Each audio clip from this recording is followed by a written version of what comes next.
আমি একজন সাহাবার জীবনী শোনাবো আপনাদেরকে। আব্দুর রহমান ইবনে আউফ রাদিয়াল্লাহু তাআলা আনহু। 10 জন জান্নাতের দুনিয়াতে বসে যে 10 জন সাহাবা জান্নাতের সুসংবাদ পেয়েছেন তাদের মধ্যে একজন, আলহামদুলিল্লাহ বলেন। আব্দুর রহমান ইবনে আউফ রাদিয়াল্লাহু তাআলা আনহু প্রথম 8 জন মক্কায় যারা কালিমা পড়ে মুসলমান হয়েছে তাদের একজন।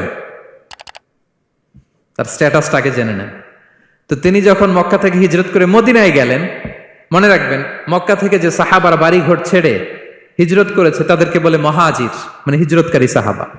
আর মদিনাতে যে সমস্ত সাহাবারা তাদেরকে রিসিভ করেছেন তাদেরকে বলে আল আনসার, মানে সাহায্যকারী সাহাবা।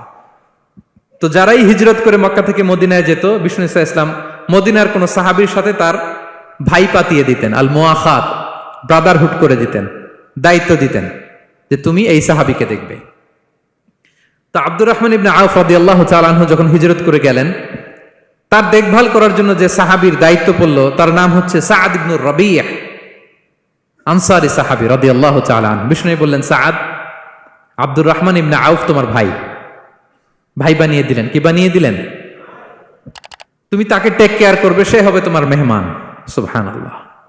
সাআদ ইবনে রাবিয়া রাদিয়াল্লাহু তাআলা আনহু তিনি আব্দুর রহমান ইবনে আউফকে ডেকে নিয়ে গেলেন, ঘরে নিয়ে গেলেন মেহমানকে, এবং বললেন, ইয়া সাআদ ইন্নী আকসারুল আনসারি মালান। হে সাআদ, তুমি চিন্তা করো না, তুমি মনে করো না যে তোমার ভরণ পোষণ দিতে আমার কষ্ট হবে। আমি মদিনার সবচাইতে বড় বিজনেস ম্যাগনেট, সবচাইতে বড় বিজনেস ম্যাগনেট আমি। No tension, don't worry about it. Tension নিও না, আসো, তোমার জন্য আমার কি প্রপোজাল শোনো। ফাআকসিমু লাকা নিসফা মালি, আমার যত সম্পদ আছে আমি অর্ধেক তোমার দিয়ে দিব।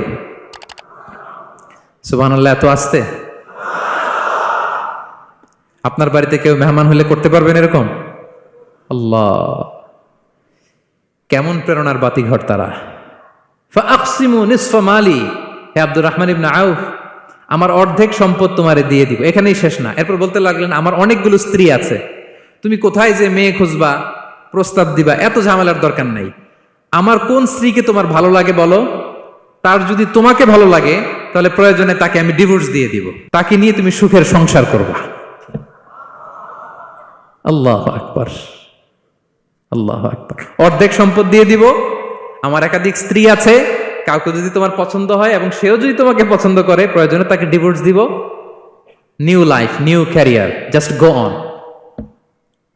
আমরা এই সুযোগ পেলে কি করতাম? সাথে সাথে অর্ধেক সম্পদ নিয়ে নিতাম, ঠিক কিনা? আব্দুর রহমান ইবনে আউফ প্রেরণার বাতিঘর। উনি কি করলেন? উনি বললেন, লা হাজাতা লি ফি যালিক। আমার ভাই, তুমি যে বলছো সাআদ ইবনে রবি, তুমি যে এত চমৎকার প্রপোজাল দিয়েছো, এতেই আমি খুশি। তোমার কোনো কিছুর আমার দরকার নাই। বারাকাল্লাহু লাকা ফি আহলিকা ওয়া মালিক, আল্লাহ তোমার সম্পদে বরকত দেখ, আল্লাহ তোমার পরিবারেও বরকত দেখ। তবে একটা কষ্ট করতে হবে, সেটা কি? আব্দুর রহমান ইবনে আউফ বললেন, দুল্লানি ইলা সুক, just show me the way to market. মদিনার বাজারটা কোথায় এটা একটু দেখায় দাও। আমি নতুন মানুষ, পথঘাট চিনি না।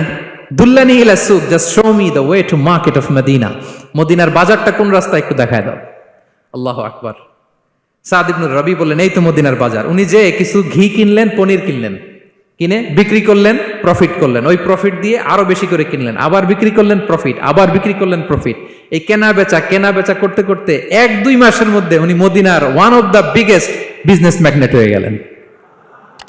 আল্লাহু আকবার। কি হাড় ভাঙ্গা পরিশ্রমই না তারা করেছেন। একেবারে রেডি ক্যারিয়ার ছিল, গেলাম সবচেয়ে বড় বিজনেসম্যানের অর্ধেক সম্পত্তি পেয়ে গেলাম। He didn't accept the ready career, rather he made his own path with his own Endeavour.